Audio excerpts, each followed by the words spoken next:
देवादिदेव भगवान महादेव शिव और जगत जननी मां जगदम्बा के चरणों में नमन करते हुए शिव शक्ति धाम दासना से मैं यदि नरसिंहानंद सरस्वती अपने बच्चों को, अपने शेरों को, अपने दिलेर बच्चों को, हिंदुओं को एक संदेश देना चाहता हूं।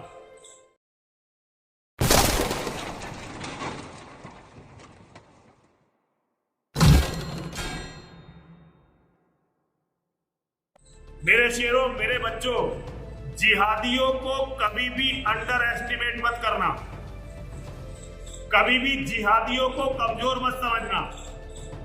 इसका कारण समझ लो, जिहादी कभी भी दिलेर नहीं थे, जिहादी कभी भी बहादुर नहीं थे, लेकिन वे बहुत बड़े शिकारी हैं। वो शिकार करना जानते हैं, वो कहीं भी युद्ध लड़ना नहीं जानते, लेकिन धोखे से मारना, लोगों को खरीद कर धोखा करवाना, जो भी हमारी कमजोरी है उसका फायदा उठाना, ये वो अच्छी तरह से जानते हैं। बहुत सारे हिंदू बच्चे कहते हैं कि मुसलमानों में दिल नहीं होता या दिलेर नहीं होते।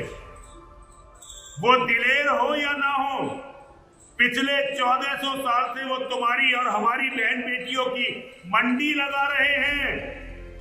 पिछले 1400 साल से वो हमारे बेटों का कत्ल कर रहे हैं। पिछले 1400 साल से वो हमारे मठ मंदिरों को तोड़ रहे हैं, और आज भी वो पूरी धरती को कब्जाने का हौसला रखते हैं, पूरी धरती को कब्जाने का हौसला रखते हैं। आज भी दुनिया में कितने लोग हैं जो खुलकर इस्लाम के जिहाद से लड़ना तो दूर, बोल भी सके, क्योंकि दुनिया के सभी लोग जानते हैं कि इस्लाम की सच्चाई बताने का अर्थ है सजाए मौत। मेरी बात को समझो हिंदुओं, ये इतना आसान दुश्मन नहीं है तुम्हारे सामने। योगेश्वर श्री कृष्ण के समय से भी बड़ी चुनौती है, भगवान राम के समय से भी बड़ी चुनौती है, बाबा परशुराम जी के सामने जो चुनौती थी उससे भी बड़ी चुनौती है, आचार्य चाणक्य के सामने जो चुनौती थी उससे भी लाखों गुना बड़ी चुनौती है ये इस्लाम का जिहाद।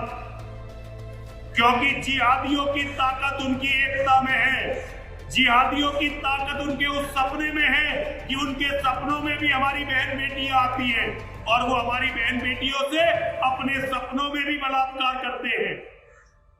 जिहादियों की ताकत उनके उस लालच में है जो हमारी संपत्ति को छीन लेना चाहते हैं।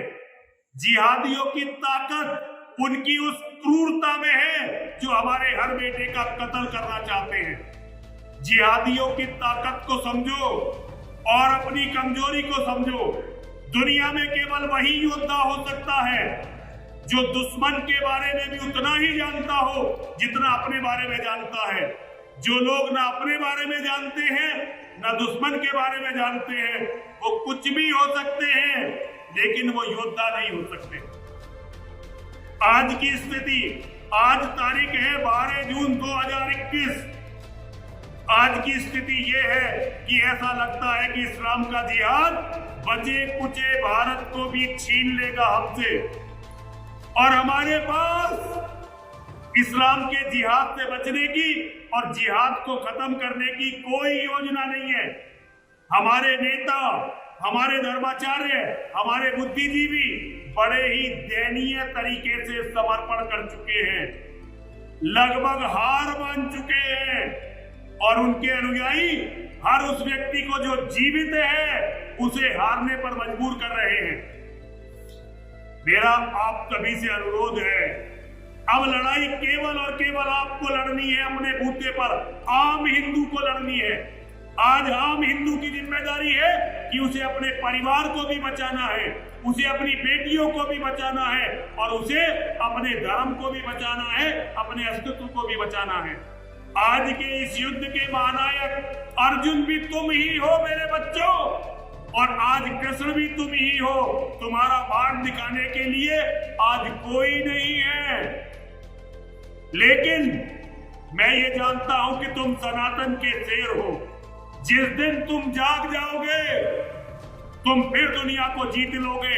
केवल तुम्हारे बूते पर, केवल तुम्हारे ऊपर मैं एक छोटा सा सन्यासी, छोटा सा आदमी इस्लाम जैसी ताकत से टकरा रहा हूं। क्योंकि मैं जानता हूं कि जिस दिन मेरे शेर मेरे बहते हुए गरम खून को देखेंगे, उनकी आंखों में जुनून आएगा और वो जिहाद को मिटा देंगे। बस मेरे शेरों, तुम इस सन्यासी को भूल मत जाना कि मैं क्यों लड़ा था और क्यों मिट गया। मैं ये नहीं चाहता कि दुनिया मुझे कोई बड़े ज्ञानी के रूप में जाने, बड़े योद्धा के रूप में जाने, बड़े नेता के रूप में जाने। ना, मैं ना था इनमें से कोई, ना ही होऊंगा। मैं बस एक छोटा सा सन्यासी था जो अपने धर्म के लिए लड़ा और मिट गया। बस मुझे इसी तरह से याद रखना, लेकिन कभी भी मुझे भूलना मत। हर हर महादेव, हर हर महादेव, हर हर महादेव।